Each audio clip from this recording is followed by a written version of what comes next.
All right, hi Alex. I'm going to show you how to do this question. This is actually part of the Math 10C curriculum, and I think you would have done lots of these factored by decomposition back in grade 10. But I'll show you how to do this question. So you wrote the question 2n squared plus 3n minus 9 for me in private discussions. And let's just take this example here. Factor by decomposition, the most important thing here is you need to find two numbers that multiply to give you, well, we know our term A, B, and C, right? So we need two numbers that multiply to give you the same product as A times C.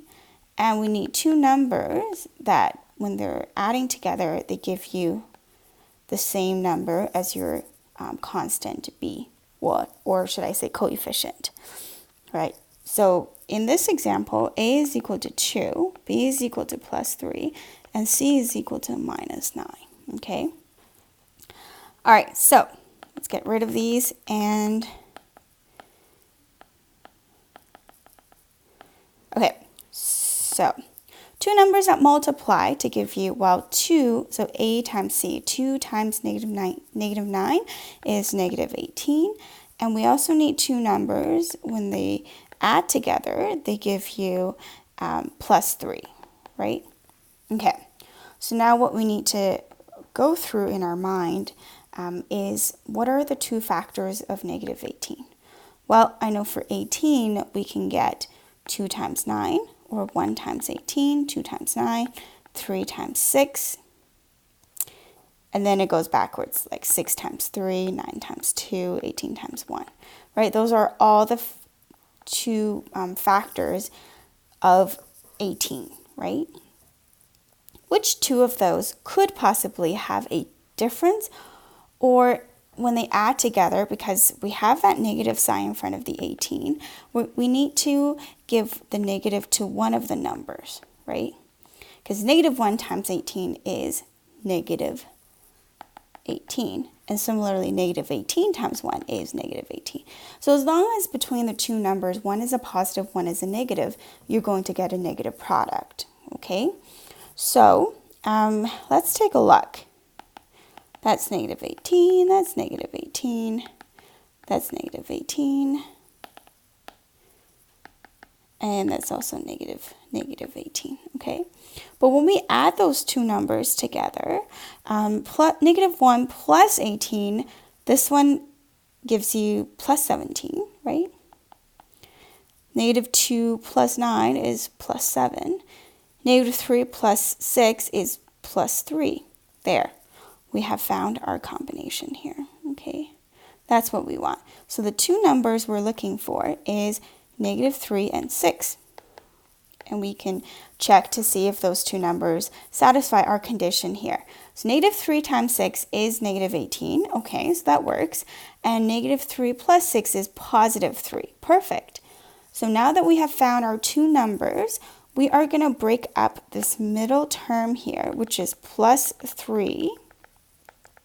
We're going to break it up to two terms, right? And they are going to be minus 3n and plus 6n. Okay, those are the two terms we're going to expand that middle term to be.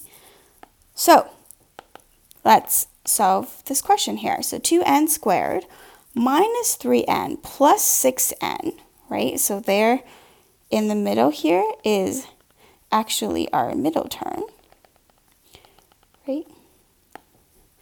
And minus 9.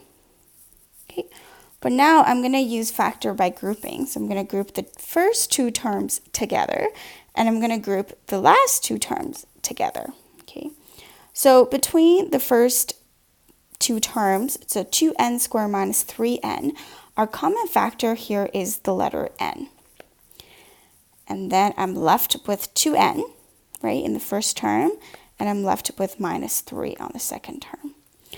And then when I look at the second group, between 6n and minus 9, our common factor here is plus 3.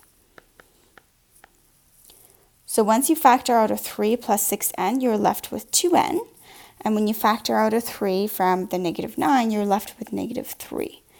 And look at that. We have a common factor again because 2n minus 3 appears twice. So we're going to factor out the 2n minus 3. So in the first term here, when you factor that out, you're left with n. And then when you factor out 2n minus 3 from the second term, you're left with plus 3. Okay, so that's how you find your factored form for this equation, which is 2n minus 3 multiplied by n plus 3. The reason why we look for those two special numbers is so we end up with this situation, is once we factor something out, we are left with a common factor again, so we can group or take the coefficient between those two factors and combine them to form the other term that we're multiplying by, the other factor of your trinomial. Okay, let me know if you have any questions in private discussions. All of the factor by decomposition methods follow exactly the same steps. The most important thing I would say in this method is finding the special two numbers that multiply to give you the product of A times C, and that they add together to give you the sum of B.